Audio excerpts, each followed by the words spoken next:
Welcome to Strategy PCS, JEET Key Strategy, one-stop destination for all government exams. Hello everyone, कैसे हैं आप लोग। आप देख रहे हैं स्ट्रेटजी क्लासेस और अब हम देखेंगे top 10 current affairs of today. So let's start. Okay, तो पहला न्यूज़ है इंटरनेशनल डे ऑफ फॉरेस्ट। ये एनुअली सेलिब्रेट होता है मार्च 21 को। ओके, थीम है इस बार का फॉरेस्ट एंड फूड। ओके, ये डिक्लेयर्ड हुआ था 2012 में बाय यूनाइटेड नेशन। तो ये आपको ध्यान रखना है कि कब शुरू हुआ था। ये हुआ है 2012 में।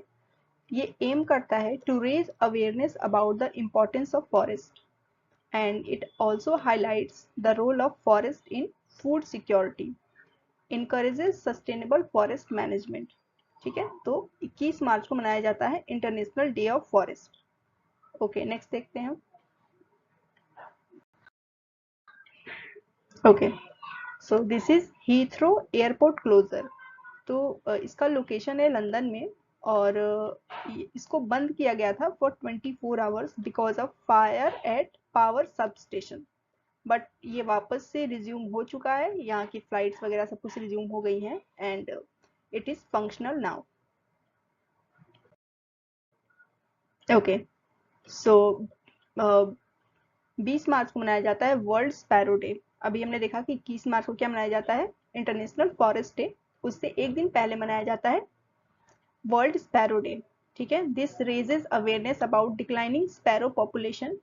ये पहली बार ऑब्जर्व हुआ था 2010 में and this aims to promote conservation of urban wildlife. ठीक है, नेक्स्ट देखते हैं। अच्छा, इसका थीम भी देख लेते हैं। थीम था a tribute to nature's tiny messenger. Okay okay, this is from person of importance to George Foreman. ठीक है, who is a former heavyweight boxing champion. इनकी डेथ हो गई है and he has passed away at the age of 76। He is also known for his legendary boxing career and later became an entrepreneur. ठीक है, नाम याद रखिएगा, George foreman. Okay, तो this is about Boeing's next generation fighter jet.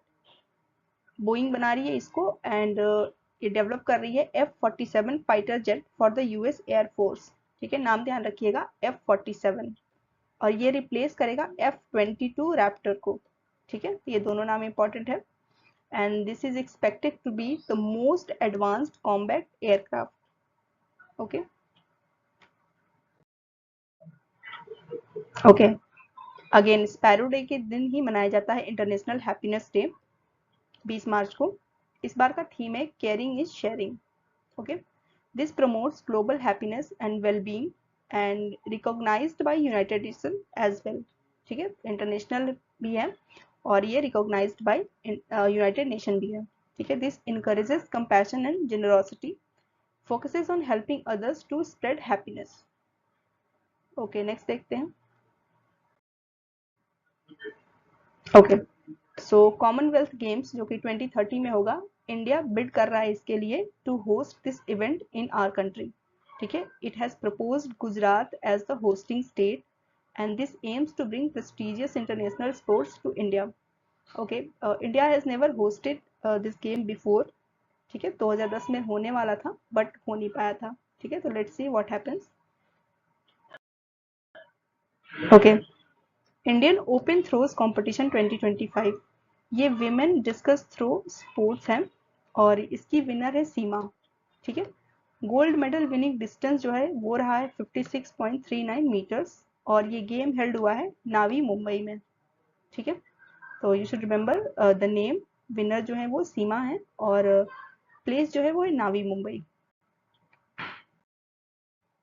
Okay, Zanskar winter sports and tourism festival 2024-25, ये successfully organised हुआ है लद्दाख में और ये प्रमोट करता है winter sports and adventure tourism and वहाँ पे games like skiing, ice hockey and trekking ये सब हुए हैं।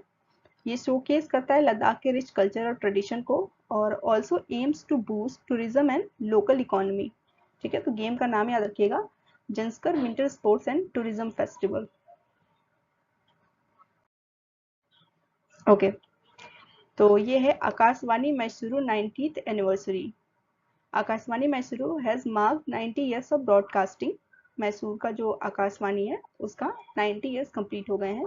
One of India's oldest radio station में से है एक, and played a key role in preserving and promoting Indian culture and music, continues to serve as a pillar of public broadcasting in India. So that is it for today. Thank you for watching. Keep sharing and learning. We'll see you next day.